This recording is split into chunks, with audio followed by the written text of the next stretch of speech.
Hello, everyone. In the heart of New Zealand's countryside, just outside of Auckland, there was a small hidden lake called Lake Tuao. It wasn't on any map. Locals never talked about it. In fact, many people didn't even believe it was real. But some said if you listened closely on a silent night, you could hear whispers coming from deep in the forest. 17-year-old Lena, a quiet girl from Auckland, had always loved exploring forgotten places. She liked taking photos of old buildings, empty roads, and hidden nature spots for her blog.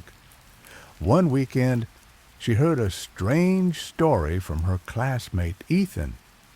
"There's a lake that doesn't show in GPS," he told her during lunch break. "It's cursed.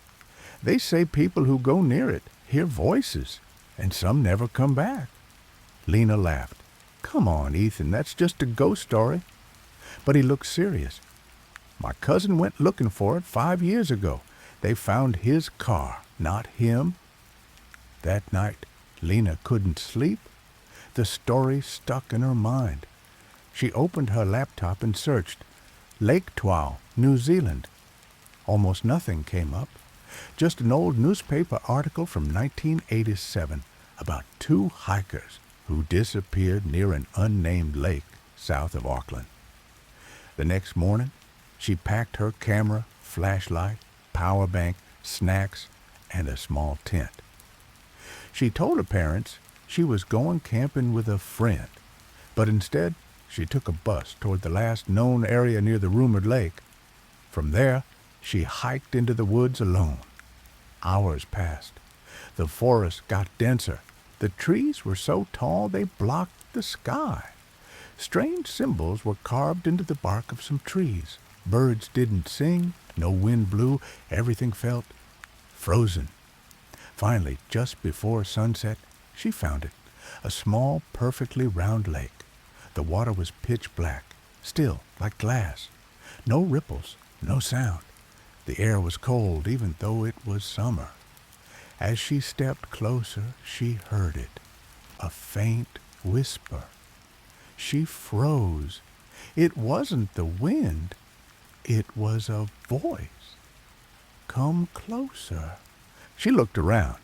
No one was there. "Hello?" she called out. No answer. Lena shook her head. "It's just in my head," she whispered and set up her tent near the shore. She took a few photos of the lake, but when she looked at them later, something was wrong. In each photo, there was a shadowy figure standing at the edge of the lake, right behind her. But when she had taken the photos, no one was there. Night fell quickly. She sat inside her tent, eating snacks and writing in her journal. The silence outside was too deep, not peaceful, unnatural. Then she heard it again. Whispers. Many voices this time. Some crying, some angry, some just repeating her name. "Lena, Lena." She grabbed her flashlight and unzipped the tent. Nothing. But the whispers grew louder. She turned toward the lake. The surface was no longer still. It was boiling. Suddenly a hand reached out of the water, then another, then many, pale, wet, broken hands. They reached for the shore, clawing the mud. Faces rose next, white eyes, open mouths, silent screams. Lena screamed and ran, but the forest was now different. The path was gone. The trees seemed to move. The forest wanted her to stay. She ran until she found an old wooden cabin deep in the woods. The door was half open. She rushed inside and shut it behind her. The cabin smelled like rotting wood and something worse, something dead. Inside, there were drawings on the walls, hundreds of faces, screaming, crying, all drawn in what looked like dried blood. She turned and saw a name carved into the floorboards. Ethan's cousin, the one who had gone missing. She wasn't the first. A notebook lay on the table. She picked it up and opened it. Inside were messy, shaking words. It calls us. It shows what we want. Then it takes us. I saw my mother. She's been dead for years. She told me to come into the lake. I almost did, but I ran. It wants a soul, one to stay, one to drown. I hear them at night. They are trapped, and soon I will be too. Suddenly, the whispers began again, louder now, almost screaming. Then the cabin door burst open, and the shadowy figure from her photos stood there.